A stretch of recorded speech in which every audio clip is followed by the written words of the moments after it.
آئے رمضان ہے بخشش کا پیغام، ہے بخشش کا پیغام، ملا رب سے یہ انعام، ضیائے رمضان، ضیائے رمضان۔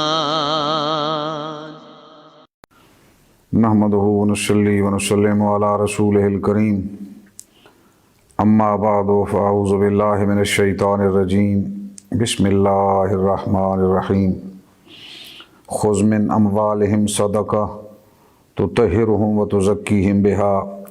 وصل عليهم ان صلاتك سكن لهم والله سميع عليم صدق الله مولانا العظيم وصدق رسوله النبي الأمي الكريم ونحن على ذلك لمن الشاهدين والشاكرين والحمد لله رب العالمين۔ الکرم فرینڈز، پاکستان کی طرف سے ضیائے شریعہ کورس کے تحت آج کا عنوان جو میرے ذمہ لگایا گیا وہ زکوٰۃ کی فرضیت اور اس کے شرعی مسائل سے آگاہ کرنا ہے۔ تو قرآن اس حوالے سے اس عظیم و شان پروگرام کو ترتیب دینے والوں کو اللہ رب العزت دن دگنی رات چوگنی ترقی عطا فرمائے کہ لوگوں کو دینی مسائل سے آگاہ کرتے رہتے ہیں۔ جو آیات مقدسہ میں نے تلاوت کی ہے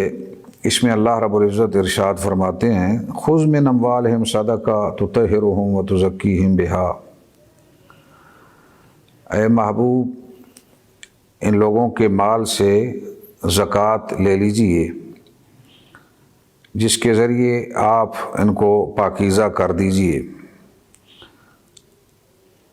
اور ان کے لیے دعا کیجئے۔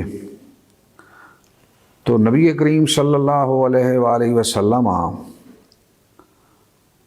نے جو دین اسلام ہمیں عطا فرمایا اس میں رزق حلال کو بڑی اہمیت حاصل ہے۔ بہت سارے لوگ اس معاملے میں انتہائی سستی کا مظاہرہ کرتے ہیں، نماز روزہ تو پڑھ لیتے ہیں لیکن اپنے رزق کو حلال طریقے سے نہیں کھاتے، اپنے اموال کی زکوٰۃ ادا نہیں کرتے، عشر ادا نہیں کرتے، اسی طرح وراثت کے مسائل میں شرعی طریقے کے مطابق وراثت کو تقسیم نہیں کرتے۔ جب تک رزق پاکیزہ نہیں ہوگا برکت نصیب نہیں ہوگی، نورانیت نصیب نہیں ہوگی، دل کو طہارت عطا نہیں ہوگی، حتیٰ کہ دعائیں بھی قبول نہیں ہوں گی۔ لوگ پریشان ہوتے ہیں کہ ہم گڑ گڑا کے دعائیں کرتے ہیں، کعبۃ اللہ میں جا کے عرضیاں پیش کرتے ہیں، ہماری دعائیں قبول نہیں ہو رہی۔ تو اس طرح بھی توجہ کرنی چاہیے کہ سید عالم صلی اللہ علیہ وآلہ وسلم کا ارشاد گرامی ہے کہ ایک شخص اشعث و اغبر ہو کر انتہائی پراگندہ بال غبار آلود ہو کر اللہ کی بارگاہ میں حاضر ہو، اس مسکینی کے عالم میں بھی اللہ کی بارگاہ میں وہ اپنی عرضیاں پیش کرنے بیٹھے، یا رب یا رب یا رب، عرضیاں پیش کر رہا ہے، اے میرے پالنہار، اے میرے پروردگار۔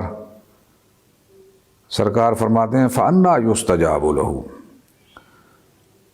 تو کہاں اس کی دعا قبول ہوگی کہ اس کا کھانا بھی حرام کا، اس کا لباس بھی حرام کا، پینا بھی حرام کا۔ تو ایسے حالات میں جب تک رزق پاک نہیں ہوگا، دعاؤں کو شرف قبولیت عطا نہیں ہوگی تو ترقیاں کہاں نصیب ہوں گی۔ لہٰذا مال کو پاکیزہ کرنے کی طرف بہت زیادہ توجہ مبذول کرائی گئی ہے۔ زکوٰۃ کے ذریعے انسان اپنے مال کو پاکیزہ کرے،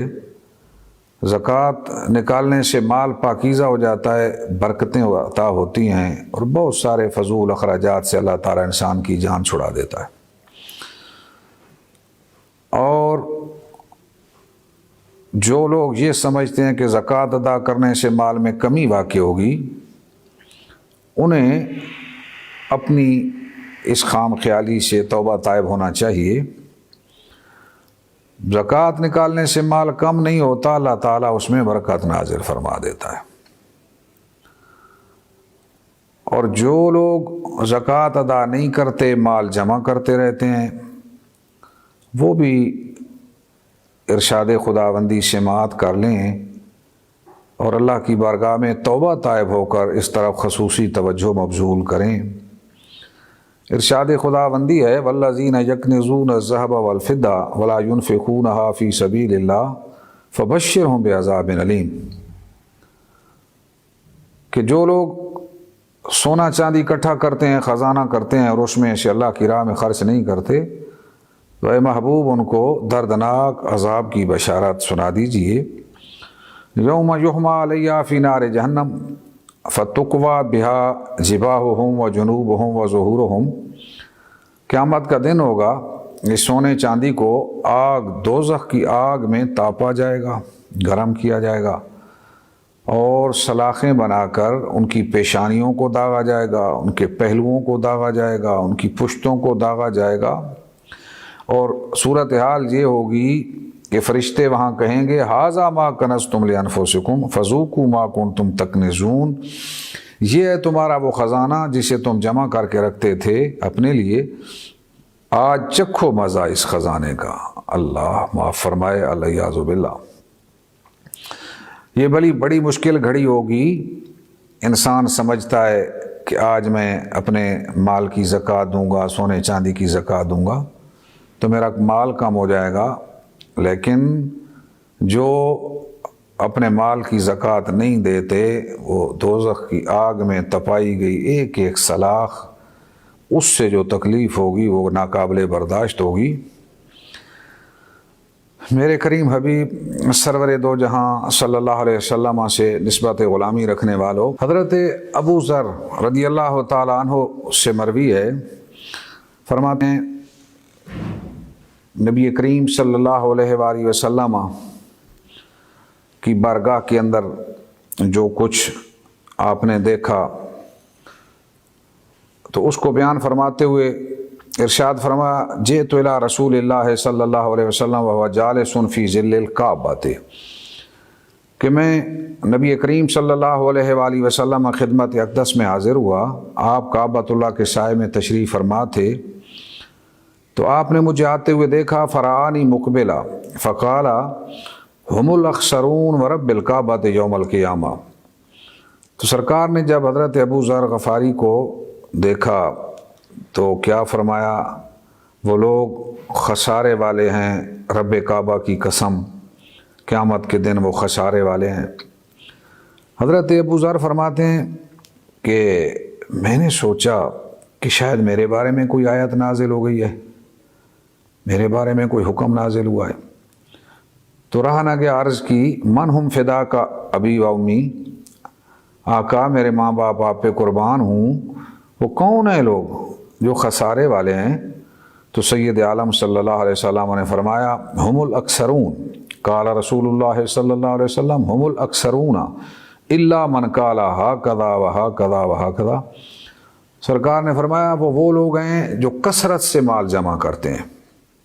مگر وہ لوگ جو یوں اور یوں خرچ کرتے ہیں۔ 3 دفعہ آپ نے اشارہ فرمایا،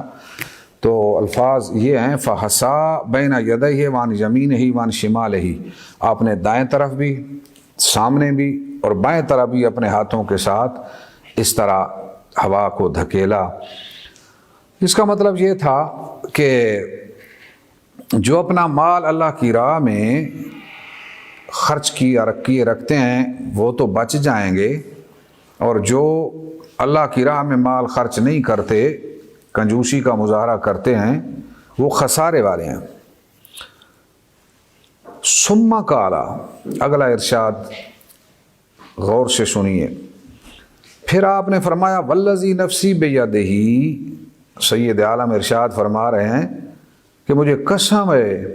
اس ذات پاک کی جس کے قبضہ قدرت میں میری جان ہے، لا یموت رجل فیدع ابلا و بقرا لم ید زکاتها الا جاءته یوم القیامہ اعظم ما کانت وثمنہ تطأہ بأخفافہا وتنتحہ بقرونہا۔ سرکار دو جہاں صلی اللہ علیہ وسلم ارشاد فرماتے ہیں کہ جو آدمی اس حال میں مر گیا کہ اس نے اپنے اونٹ چھوڑے، گائیں چھوڑی اور ان کی زکوٰۃ ادا نہیں کی تھی، تو روز قیامت وہ پہلے سے زیادہ بڑے اور موٹے ہو کے آئیں گے اور اپنے کھروں کے ساتھ پاؤں کے نیچے اس کو روندیں گے، اپنے سینگوں سے اس کو ماریں گے۔ تو جب اس طرح ایک لائن گزر جائے گی تو جب آخری جانور اس طرح رگڑتا ہوا اس کو رونتا ہوا گزرے گا تو جو پہلا گزرا وہ واپس آ جائیں گے، اور پھر دوبارہ اس کے ساتھ یہ عمل کیا جائے گا کہ اس کو اپنے پاؤں کے نیچے روندیں گے اور اپنے سینگوں سے اس کو ماریں گے۔ تو یہ انجام ہے اس آدمی کا جو جانور تو پالتا رہا لیکن ان کی زکوٰۃ ادا نہیں کی۔ تو یہاں اکثر ان سے مراد صاحب نصاب مراد لیے جاتے ہیں کہ جو لوگ صاحب نصاب ہوئے، زکوٰۃ ان پہ فرض ہوئی لیکن انہوں نے زکوٰۃ ادا نہ کی، تو ان کے ساتھ یہ سلوک ہوگا۔ اور جو صاحب نصاب ہیں، اپنے مال کی زکوٰۃ ادا کر دیتے ہیں، تو ان کے بارے میں یہ خوشخبری ہے کہ حضرت ابی ہریرہ رضی اللہ تعالیٰ عنہ سے روایت ان نبی صلی اللہ علیہ وسلم قال اذا ادیت زکوٰۃ مالک فقد قضیت ما علیک۔ جب تو نے اپنے مال کی زکوٰۃ ادا کر دی تو جو تیرے ذمہ تھا وہ تو نے پورا کر دیا، وہ تو نے پورا کر دیا۔ ایک روایت کے الفاظ ہیں، ایک آدمی نے عرض کی فقال رجل یا رسول اللہ حل علی غیرہا، اس کے علاوہ بھی میرے ذمہ کچھ ہے؟ فقال لا الا ان تتطوع، نہیں اس کے علاوہ کوئی نہیں، فرض تو کوئی نہیں، لیکن اگر تو نوافل ادا کرے،